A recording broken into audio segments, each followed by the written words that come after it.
You know, some cities feel like museums, where history is kept behind glass. But Krakow, it's different. Here, history isn't just something you look at. It's alive. It's in the streets you walk on, the buildings you touch, and the stories that just seem to echo everywhere. So let's dive in and see how this incredible city keeps its past so present. Okay, let's start right in the heart of it all. Rynek Główny, the main market square.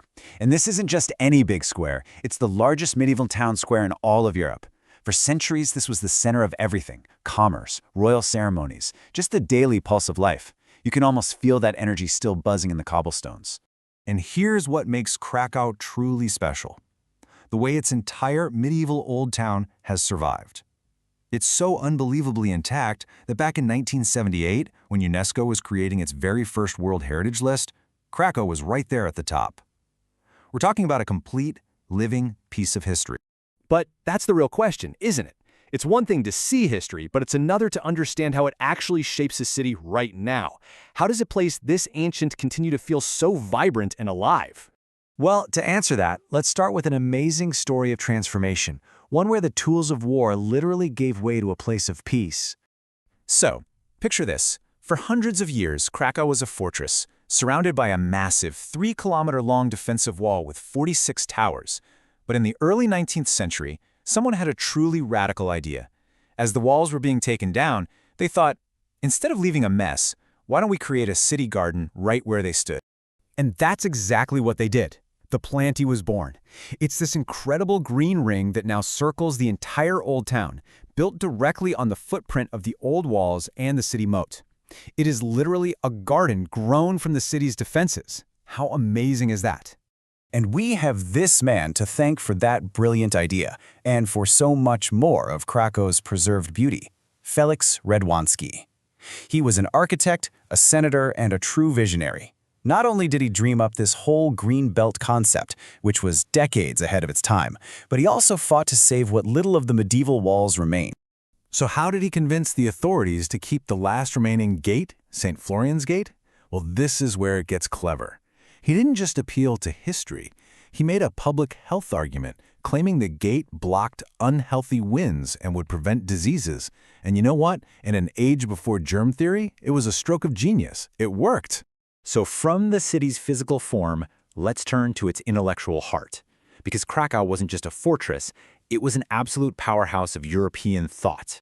And it all starts with this number, 1364. That's the year King Casimir the Great founded a university here, making it the second oldest in all of Central Europe. The university's impact has just been profound. After its royal founding, it hit a golden age during the Renaissance, attracting students from all over, including a young Nicolaus Copernicus. And that legacy continues, as it's still a leading research institution today. And just look at the minds that were shaped here. An astronomer who literally moved the Earth from the center of the universe. A future pope who would change the world. A Nobel Prize-winning poet who captured the human soul. The intellectual heritage is just staggering. But history in Krakow isn't just tucked away in university halls or in ancient stones. Oh no. It spills out into the streets, in a vibrant and sometimes wonderfully quirky calendar of festivals. And I mean, it really spills out. The city's founding legend is reenacted every single year with a massive dragon parade. But then, for every ancient legend, you have a modern tradition like the annual march for dachshunds and their owners. Seriously. The variety is just incredible. One weekend, you could be celebrating local beekeepers at the Honey Festival, and the very next, you're immersed in the culture of mountaineering at the Mountain Film Festival. There is truly something for every single passion. And let's just take a moment for the Dachshund March. For more than 25 years, this colorful parade has celebrated what they call the perfect duo of owner and pet. It is wonderfully eccentric, it's full of pure joy, and it's just a perfect example of how Krakow creates its own living traditions. But, you know, Krakow's living history isn't only about joyful celebrations. It's also about confronting its much more difficult past. The city finds these powerful ways to turn memory into a real force for rebirth. It's one of the most profound questions a city can ask itself. And in the historic Jewish quarter of Kazimierz, Krakow offers a really compelling answer. The Jewish Culture Festival is so much more than just music and art. It's an essential platform for confronting the tragic events of the 20th century. But it does so by looking forward, bringing in contemporary Jewish artists from all around the world to celebrate the vibrancy and resilience of the culture today.